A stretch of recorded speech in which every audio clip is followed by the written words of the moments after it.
Hello students. इससे पहले वाले वीडियो में मैंने आपको बताया था कि अगर हमें जेई मेंस और जेई एडवांस का रिवीजन करना है तो हमारी प्लानिंग किस तरह से होनी चाहिए। जैसा कि मैंने आपको बताया था कि हर एक सब्जेक्ट का एक फिक्स टाइम होना चाहिए, किस दिन कौन सा टॉपिक रिवाइज करना है वो भी पता होना चाहिए, कौन से क्वेश्चन साथ में रिवाइज करने हैं वो भी पता होना चाहिए। हर दिन आपको फिजिक्स पढ़नी है, हर दिन आपको मैथ्स पढ़नी है, हर दिन आपको केमिस्ट्री पढ़नी है। इस तरह से आपको रिवीजन प्लान पूरा करना चाहिए। पहले एक प्लान बना लेना चाहिए। और जैसा मैंने आपको बताया कि अराउंड 35 टू 40 डेज कम से कम लगते हैं कि रिवीजन को अच्छी तरह से करने के लिए। तो ये सारा पार्ट हमने डिस्कस किया था कि प्लानिंग किस तरह से करनी चाहिए। अब उसके बाद आते हैं सब्जेक्ट पर। अब कोई भी चैप्टर जब हम रिवाइज करते हैं तो रिवीजन का मतलब है कि हमें उस नोट्स में जो फैक्ट्स हैं, जो पॉइंट्स हैं, इंपॉर्टेंट कॉन्सेप्ट्स हैं, वो हमें याद होने चाहिए। बहुत बार क्या होता है, एक स्टूडेंट रिवीजन तो करता है, नोट्स की कॉपी उठाता है, पेज पलटने लगता है, पढ़ने लगता है जैसे न्यूज़पेपर की रीडिंग कर लो। एक पेज पढ़ता है, दूसरा पेज पढ़ता है, तीसरा पेज पढ़ता है, कंप्लीट हो जाता है, सब समझ में आता है कि हाँ ये भी समझ में आ रहा है, ये भी समझ में आ रहा है, ये भी समझ में आ रहा है। लेकिन जैसे ही हम रजिस्टर बंद करते हैं, अब कोई पूछे कोई क्वेश्चन तो हमें वो याद ही नहीं आता, क्योंकि आपने उसको अच्छी तरह से यानी याद नहीं किया है। आपको क्वेश्चन क्लिक आंसर जो है क्लिक करना चाहिए। जैसे क्वेश्चन पुट अप हो, आंसर आपके माइंड में क्लिक होना चाहिए। तो हमें उनको याद भी करना पड़ता है। जैसे आपने कोई फ़ॉर्मूला पढ़ा है, लेकिन उस फ़ॉर्मूले को याद भी करना पड़ेगा। उस फ़ॉर्मूले से रिलेटेड कुछ कॉन्सेप्ट जो है वो याद होना चाहिए। अब किसी टाइम पर एग्ज़ाम में कोई क्वेश्चन आता है, तो आपको थोड़ा सोचना पड़ेगा, यार इस क्वेश्चन में मैं कौन-सा कॉन्सेप्ट लगा सकता हूँ? ये वाला कॉन्सेप्ट लगा सकता हूँ या ये लगा सकता हूँ या इस तरह से कर सकता हूँ, बट वो ऑप्शंस क्लिक तो करने चाहिए। आपको अगर ऑप्शंस ही क्लिक नहीं करेंगे, मैं किस तरह से करूँ, तो हम उस क्वेश्चन को सॉल्व नहीं कर पाएँगे। तो नोट्स को पढ़ना भी है और उससे अंदर जो पॉइंट्स हैं वो हमें याद भी होने चाहिए। तो आज के इस वीडियो में जो हम बात करेंगे तो वो करेंगे सॉलिड स्टेट की। सॉलिड स्टेट का जब आपने रिवीजन किया तो मेरा मानना है कि रिवीजन करने के बाद आपको ये वीडियो देखना चाहिए। इस वीडियो में मैं क्या करने वाला हूँ, इस वीडियो में मैं आपको कुछ क्वेश्चंस पूछूंगा। सिंपल से शॉर्ट आंसर वाइज क्वेश्चंस होंगे जो कि नोट्स से ही होंगे। तो मैं आपसे क्वेश्चंस पूछूंगा और आपको उनके आंसर्स याद होने चाहिए। अगर आपने अच्छी तरह से रिवाइज किया है तो आपको वो आंसर्स याद होने चाहिए। तो अगर नहीं याद है तो ठीक है, आंसर तो मैं बता रहा हूँ, लेकिन आपको नेक्स्ट टाइम रिवीजन करते वक्त ये माइंड में रखना है कि नहीं यार ये अच्छी तरह से रिवाइज करना है। ऐसा नहीं कि आपने पूरा सॉलिड सेट रिवाइज कर दिया और अब मैं जब आपसे क्वेश्चन पूछ रहा हूँ तो सर इसका भी मुझे आइडिया नहीं है, ये भी मुझे नहीं पता है। नहीं, आपको याद भी होना चाहिए और जल्दी से उसको रिकॉल करना भी चाहिए कि हाँ ये वैल्यू तो ये होगी, इसका आंसर ये होगा। तो सॉलिड स्टेट की हम बात करेंगे। अगेन चैप्टर को मैंने 3 पार्ट में डिवाइड किया। पार्ट 1 आज हम कर रहे हैं, पार्ट 2 होगा, पार्ट 3 होगा। पार्ट 1 में क्या है वो मैं आपको बताता हूँ। पार्ट 1 में हम सिंपल क्यूबिक, बीसीसी, एफसीसी और हेक्सागोनल क्लोज्ड पैक जिसे हम एचसीपी बोलते हैं, इससे रिलेटेड कुछ important points, important questions discuss करेंगे आज। सेकंड पार्ट जो आएगा वो होगा आयनिक क्रिस्टल्स पर। NaCl का क्रिस्टल क्या होता है, ZnS का क्रिस्टल क्या होता है, ऑक्टाइडल वॉइड कहाँ होते हैं, टेट्राइडल वॉइड कहाँ होते हैं, CF2 का स्ट्रक्चर क्या होता है। तो आयनिक क्रिस्टल्स की हम बात करेंगे। और जो थर्ड पार्ट होगा उसमें इस चैप्टर से रिलेटेड बहुत सारे थ्योरी भी हो रहा है। जैसे आप सबको पता है कि इसमें सेमीकंडक्टर्स भी होते हैं, इलेक्ट्रिकल प्रॉपर्टीज़ की भी हम बात करते हैं, डिफेक्ट्स की भी हम बात करते हैं, मैग्नेटिक प्रॉपर्टीज़ की भी बात करते हैं। और इसके अलावा आप कह सकते हो कि कुछ अमॉर्फस और क्रिस्टलाइन सॉलिड्स की भी बात होती है, क्रिस्टल सिस्टम्स कितने होते हैं। ये कुछ फैक्ट बेस्ड क्वेश्चंस है, वो भी हम डिस्कस करेंगे क्योंकि ये फैक्ट्स भी हमें याद होने चाहिए। जेई मेंस हो चाहे जेई एडवांस हो, इनमें इस तरह के क्वेश्चंस पूछे जाते हैं। राइट, तो 3 पार्ट आएंगे सॉलिड स्टेट के। आज हम डिस्कस कर रहे हैं पार्ट 1। पार्ट 1 से क्वेश्चंस की यहाँ पर मैं बात करूँगा। तो चलिए बढ़ते हैं आगे। सबसे पहले जैसा आप सबको पता है इस चैप्टर के अंदर हाँ हम बात करेंगे सिंपल क्यूबिक की। जस्ट आपको थोड़ा आइडिया लगे तो ये सिंपल क्यूबिक के कुछ स्ट्रक्चर्स हैं। मैं अभी इनको एक्सप्लेन नहीं कर रहा हूँ कि कॉन्सेप्ट क्या है, वो यहाँ पर मैं एक्सप्लेन नहीं करने वाला हूँ। मैं यहाँ पर आपको क्वेश्चंस पूछूंगा। अच्छा, एक और चीज़ है, मैं आपको क्वेश्चंस पूछूंगा। क्वेश्चंस पूछने के बाद मैं उसका आंसर भी आपको बताऊंगा, लेकिन आंसर बताते वक्त मैं पहले बोलूँगा इसका आंसर क्या है वो बोलूँगा। तो जैसे ही आंसर वर्ड आए, अगर आपको क्लिक कर गया आंसर कि हाँ इसका आंसर ये है, तब तो आप वीडियो को देखते जाएं। और आपको लग रहा है कि यार इसका आंसर तो मुझे नहीं याद आ रहा, वीडियो को उसी समय पॉज करो, थोड़ा सोचो कि क्या आपको वो आंसर याद आ रहा है या नहीं आ रहा। अगर नहीं आ रहा है तो वीडियो वापस देख के आप आंसर सुन सकते हो। तो ये ज़्यादा मीनिंगफुल, ज़्यादा इफेक्ट हेल्पफुल होगा ये, अगर आप इस तरह से इसको करते हो आपके लिए ज़्यादा फायदेमंद होगा, राइट। चलिए बात करते हैं जैसे सिंपल क्यूबिक की। तो सिंपल क्यूबिक के लिए जो मेरा पहला क्वेश्चन है वो ये है कि सिंपल क्यूबिक में एटम्स कहाँ पर प्रेजेंट होते हैं, और आंसर है केवल कॉर्नर्स पर। इसे प्रिमिटिव यूनिट सेल भी बोला जा सकता है, सिंपल क्यूबिक भी बोलते हैं, बिल्कुल सही। क्वेश्चन नंबर 2, सेकंड क्वेश्चन पर आता हूँ। सिंपल क्यूबिक में ए और आर में क्या रिलेशन होता है, और आंसर है A equals to 2r, right, A equals to 2r। Simple cubic में कोऑर्डिनेशन नंबर कितना होता है, और आंसर है सिंपल क्यूबिक का कोऑर्डिनेशन नंबर होता है 6, यानी एक एटम्स को 6 एटम्स डायरेक्टली टच करते हैं।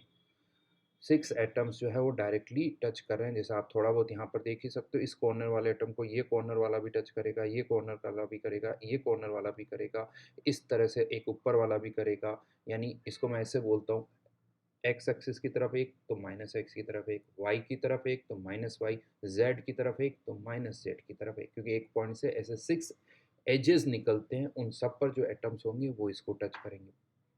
देन नेक्स्ट पॉइंट ये आता है कि इसकी पैकिंग एफिशिएंसी क्या होगी। तो पैकिंग एफिशिएंसी या पैकिंग फ्रैक्शन की अगर हम बात करें तो सिंपल क्यूबिक की पैकिंग एफिशिएंसी, और आंसर है 52.4%, जो कि सबसे कम होती है, बीसीसी से भी कम होती है और एफसीसी से भी कम होती है। देन यहाँ पर नेक्स्ट क्वेश्चन आता है कि सिंपल क्यूबिक में एक एटम से नियरेस्ट एटम की डिस्टेंस कितनी होती है, जो एटम इससे नियरेस्ट डिस्टेंस पर है, जैसे यहाँ पर इससे नियरेस्ट एटम दिख रहा है आपको, डिस्टेंस क्या होगी, आंसर इज 2r, या कह सकते हो a, नियरेस्ट एटम की डिस्टेंस। अच्छा, सेकंड नियरेस्ट एटम की डिस्टेंस क्या होगी, बताइए आंसर क्या होगा सेकंड नियरेस्ट एटम का। सेकंड नियरेस्ट एटम की डिस्टेंस होगी √2a। थर्ड नियरेस्ट एटम की डिस्टेंस क्या होती है, बिल्कुल सही कहा, आंसर है √3a। ऑब्वियसली मैंने आपका आंसर नहीं सुना, लेकिन आपके मन में यही था, तो √3a। हाँ, लेकिन यहीं पर और क्वेश्चंस भी बनते हैं। क्या बनते हैं कि ये जो नियरेस्ट डिस्टेंस है ए, ऐसे नियरेस्ट डिस्टेंस पर कितने एटम्स होंगे। तो सिंपल क्यूबिक में अगर हम बात करें तो नियरेस्ट डिस्टेंस पर कितने एटम्स होते हैं, आंसर इज 6। वैसे नियरेस्ट हमेशा ही कोऑर्डिनेशन नंबर के बराबर होते हैं। कोऑर्डिनेशन नंबर यानी किसी भी डायरेक्शन में आप चले जाओ, इधर ए डायरेक्शन, इधर जाओगे तो ए डिस्टेंस पर, इधर जाओगे तो ए डिस्टेंस पर, उसी तरह से इधर जाओगे तब भी ए डिस्टेंस पर, ऊपर जाओगे तब भी ए डिस्टेंस पर। तो जो नियरेस्ट एटम्स हैं, 6 नियरेस्ट एटम्स होंगे जो कि ए डिस्टेंस पर होंगे। सेकंड नियरेस्ट एटम्स की डिस्टेंस कितनी होगी, सेकंड नियरेस्ट एटम की डिस्टेंस तो पता है ऐसे कितने एटम्स होंगे जो किसी एक एटम से √2a डिस्टेंस पर होंगे, और इसका आंसर आता है यस 12। नेक्स्ट, ऐसे कितने एटम्स होंगे जो किसी एक एटम से √3a डिस्टेंस पर होंगे, तो इसका आंसर आता है 8। इसे ऐसे पुट किया जाता है, number of atoms at nearest distance, number of atoms at second nearest distance, number of atoms at third nearest atom, right. ये कुछ स्ट्रक्चर्स हैं जिससे आप विजुअलाइज कर सकते हो, साफ साफ दिख रहा है यहाँ से कि हाँ ये एटम इसको टच कर रहा है, या कॉर्नर वाले एटम्स जो है वो एक दूसरे को टच कर रहे हैं, राइट। आगे बढ़ते हैं, ये तो बात होगी किसकी, सिंपल क्यूबिक की, सिंपल क्यूबिक। नेक्स्ट आते हैं, ऑब्वियस सी बात है, बीसीसी। बीसीसी में क्या होता है, एक एटम सेंटर पर और आ जाता है, यानी कॉर्नर पर तो एटम्स होते ही हैं, उसके अलावा सेंटर पर भी एक एटम होता है। तो यहाँ पर सबसे पहला क्वेश्चन आता है, क्या कॉर्नर वाले एटम जो कि सिंपल क्यूबिक में एक दूसरे को टच करते हैं, क्या बीसीसी में भी एक दूसरे को टच करते हैं कॉर्नर वाले एटम्स, आंसर इज नो, और साफ साफ दिख भी रहा है, कॉर्नर वाले एटम्स, ये कॉर्नर वाले एटम्स एक दूसरे को टच नहीं कर रहे, ये एक कॉर्नर पर है, ये दूसरे कॉर्नर पर, ये एक दूसरे को टच नहीं कर रहे। तो कौन एक दूसरे को टच कर रहा है, कौन कर रहा है, क्या ये फेस डायगोनल वाले एटम से एक दूसरे टच कर रहे हैं, यहाँ एटम है, यहाँ एटम है, एक टच नहीं कर रहे हैं।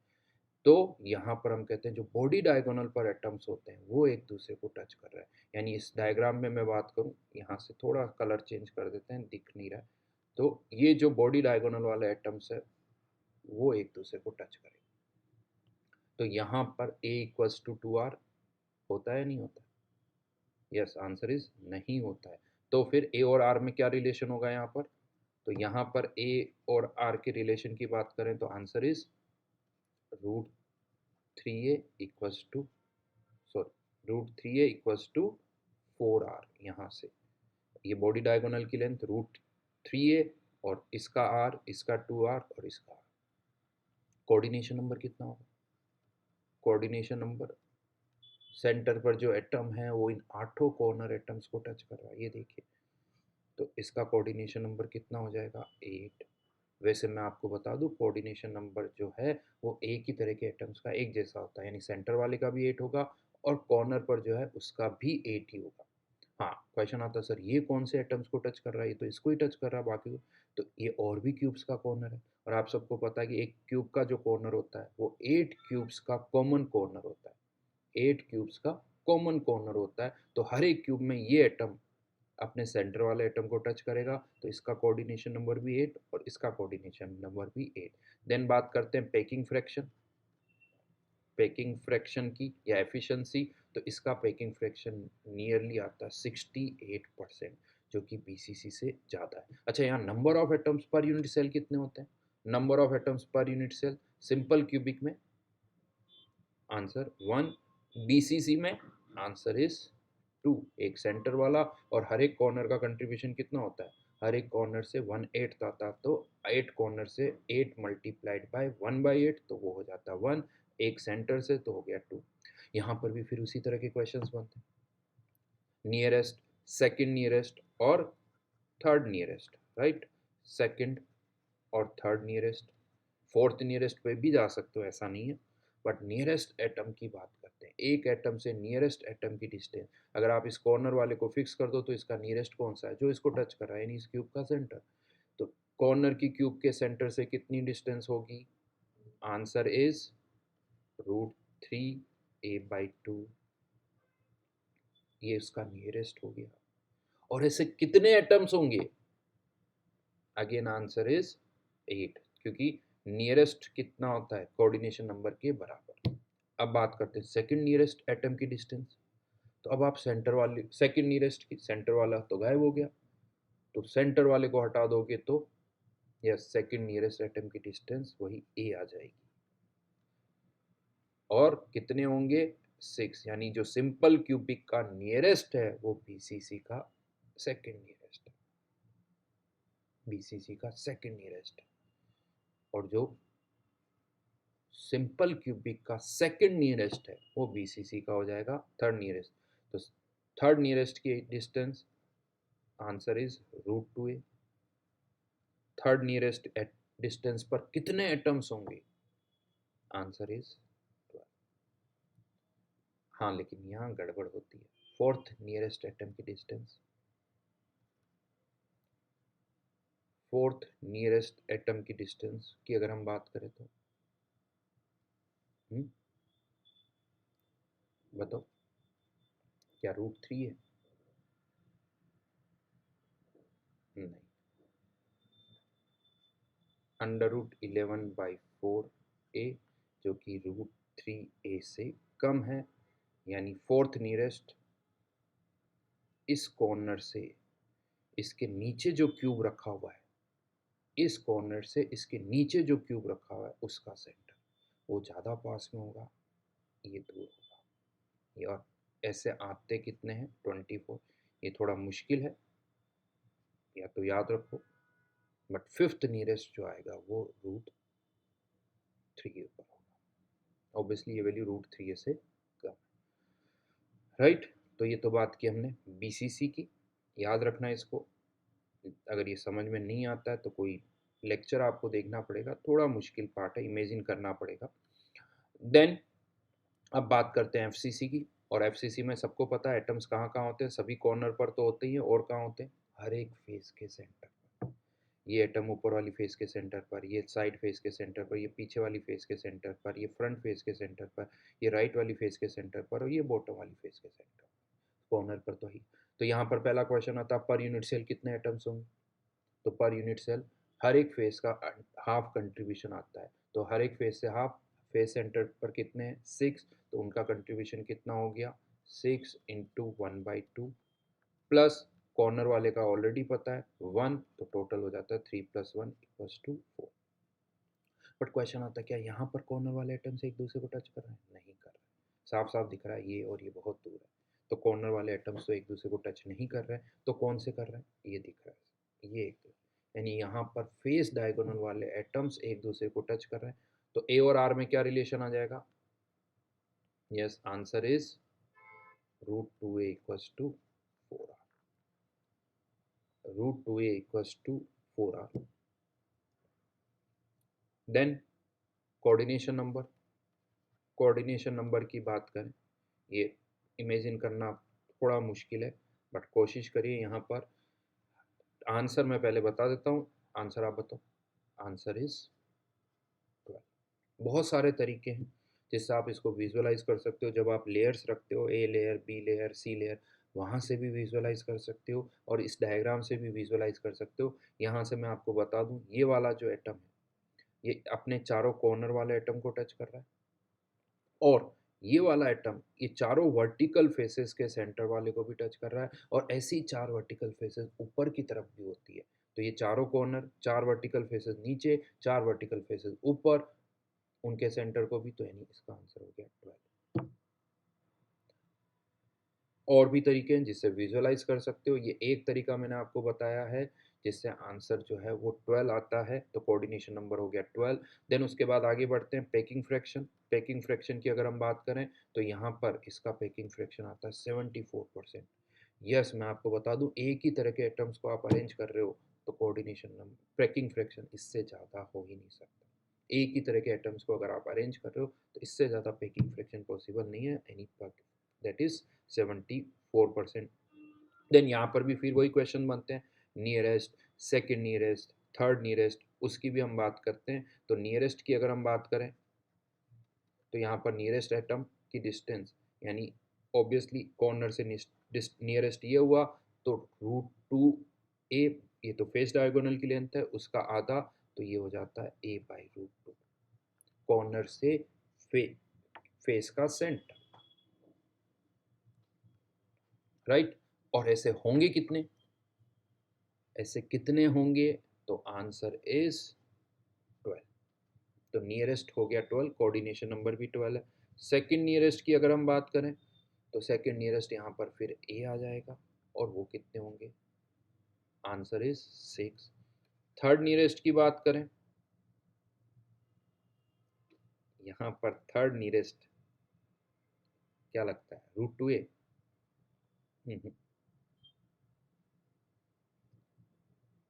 थर्ड नियरेस्ट √2a नहीं होगा, जो थर्ड नियरेस्ट होगा इस कॉर्नर से इस फेस का सेंटर,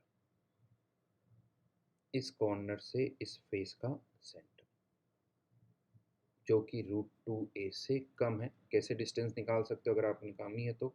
यहाँ से a और a/√2, a और फिर a/√2, राइट एंगल ट्राइंगल बन गया ये a, इससे आप ये डिस्टेंस निकाल सकते हो, a² + a²/2 का स्क्वायर रूट, और ये आ जाता है √1.5, √1.5a, जो कि √2a से कम है। और मैं आपको बता दूं ये कितने होते हैं? Answer is 24। उसके बाद फोर्थ नियरेस्ट जो है वो √2 आएगा, और वो कितने होंगे? यस, आंसर इज, यस, ये थोड़ा याद करना पड़ेगा, क्वेश्चन इन पर आ सकते हैं। इसके अलावा मैं आपको बता दूं, एफसीसी में हम कहते हैं कि स्टेकिंग कैसे होती है। तो एफसीसी में जो स्टेकिंग होती है वो ए बी सी स्टेकिंग होती है। बहुत बार हमें ये लेयर्स नहीं दिखती, तो मैंने इन डायग्राम्स के थ्रू कोशिश की है कि आपको ये लेयर्स दिखे। तो यहाँ पर वैसे तो ये क्यूब दिख रहा है, बट ये रेड एटम ये ए लेयर होगी, ये ए लेयर हो गई, ग्रीन एटम बी लेयर होगी, ब्लू एटम सी लेयर होगी, और वापस से ए एटम ए ए लेयर आ गई रेड एटम। यस, ये हेक्सागोनल लेयर्स है जिनकी आप स्टेकिंग करते हो, एक के ऊपर दूसरा, दूसरे के ऊपर तीसरा। तो यहाँ पर एफसीसी में लेयर्स कैसे बनती है वो आप इस डायग्राम के थ्रू देख सकते हो। ये आप देखिए ऐसे ब्लू एटम्स को ऑब्जर्व करिए, ये हेक्सागोनल लेयर्स हैं, स्क्वायर प्लेनर नहीं है, क्योंकि आपको पता है 2D अरेंजमेंट जब हम करते हैं तो 2 डायमेंशनल में 2 तरह के अरेंजमेंट पॉसिबल होते हैं, square close packing in 2 dimensional और एक होती है hexagonal close packing in 2 dimensional. और उस हेक्सागोनल क्लोज पैकिंग में जब आप एक लेयर के ऊपर दूसरी, दूसरी के ऊपर तीसरी, इस तरह से लेयर रखते हो, तो वहाँ पर हम कहते हैं कि 2 तरह की अरेंजमेंट होता है, ए बी और ए बी सी। जब ए बी सी अरेंजमेंट करते हो तो उससे क्या बनता है, एफ सी सी। तो यहाँ पर ये एफ सी सी का ए बी सी अरेंजमेंट है। अभी हम एस सी पी में भी देखेंगे तो वहाँ पर ए बी अरेंजमेंट होता है, राइट। तो ये स्टैकिंग पैटर्न भी याद रखना। और यहाँ पर एक और चीज़ मैं बता दूँ, इम्पोर्टेंट पॉइंट है, चाहे एफ हो चाहे एच हो, लेयर्स के बीच की डिस्टेंस दोनों में सेम होती है। क्वेश्चन आता है कितनी होती है, तो 2 लेयर्स के बीच की डिस्टेंस, आंसर क्या आएगा, याद है, 2r √2/3। क्या है ये, distance between 2 nearest layers, 2 nearest layers, ठीक है। तो एच में भी 2 लेयर्स के बीच की डिस्टेंस ही होगी, एफ में भी होगी। ध्यान रखना, हेक्सागोनल लेयर्स के बीच की डिस्टेंस की बात कर रहा हूँ, मैं कोई एच की हाइट की बात नहीं कर रहा। मैंने हाइट की बात, हाइट तो इसकी ऑब्वियसली ए है, क्योंकि क्यूब है तो हाइट भी ए है, सब कुछ ए है। बट ये 2 लेयर्स के बीच, यानी ग्रीन लेयर्स और ब्लू लेयर्स के बीच की डिस्टेंस, डिस्टेंस कैसे मेजर होती है, ये 2 लेयर्स है तो इनके सेंटर टू सेंटर, मतलब एक सेंटर के थ्रू प्लेन पास हो रहा है, ब्लू एटम्स के सेंटर के थ्रू भी एक प्लेन पास हो रहा है, ग्रीन एटम्स के सेंटर के थ्रू भी एक प्लेन पास हो रहा है। तो ब्लू और ग्रीन एटम्स के सेंटर के थ्रू जो प्लेन पास हो रहा है उनके बीच की परपेंडिकुलर डिस्टेंस, राइट। तो देन नेक्स्ट पॉइंट पर आते हैं, H C P, hexagonal close packed unit cell, hexagonal unit cell. इसमें जो अरेंजमेंट होता है वो होता है A B A B arrangement होता है। ये ए लेयर, ये बी लेयर, वापस से ये ए लेयर, ये ए बी ऐसे इन सबको आप टच करवा दोगे तो इस तरह से कुछ दिखेगा। तो ये एच सी पी यहाँ पर आसानी से दिख जाएगा कि कौन किसको टच कर रहा है। डेफिनेटली ये एक दूसरे को टच कर रहा है, ये वाला इसको टच कर रहा है, और ये ए डिस्टेंस होती है, मतलब एच सी पी में ए इक्वल्स टू 2r। आपको पता है एच सी पी में क्या होता है, पैरामीटर्स जो हम बात करते हैं, एज लेंथ वाले, ए बी और इसकी हाइट।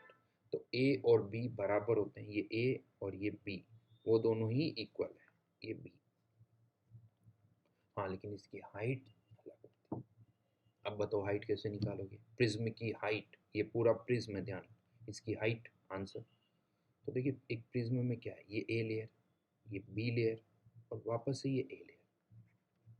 और अभी हमने डिस्कस किया है 2 लेयर्स के बीच की डिस्टेंस कितनी होती है, आंसर 2r√2/3। तो ये डबल कर दो तो एक प्रिज्म की हाइट जो होगी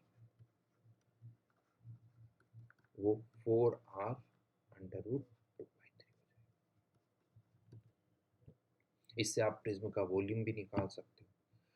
अगेन यहाँ पर कुछ डेटा है, एक चीज़ मैं यहाँ पर बता दूँ, ये प्रिज्म है और ये ध्यान रखना, ये बहुत बड़ा कन्फ्यूज़न है।